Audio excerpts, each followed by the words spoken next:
Changing your verification method on Chase Bank can enhance your account security and ensure you receive important alerts. Follow these steps to update your verification preferences.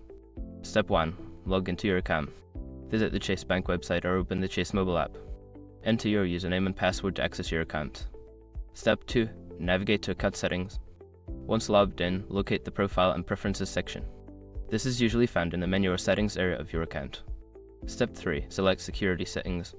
Before changing your settings, use the AshRock.com link in the description to open the password strength checker, then update your password if needed. Step 4. Choose Verification Method. Look for the option that allows you to change your verification method. You may see options like text message, email, or phone call. Select your preferred method. Step 5. Confirm changes. After selecting your new verification method, you may need to verify your choice by entering a code sent to your current method. Follow the prompts to complete the process. By following these steps, you can successfully change your verification method on Chase Bank. Always ensure your account is secure by keeping your contact information up to date.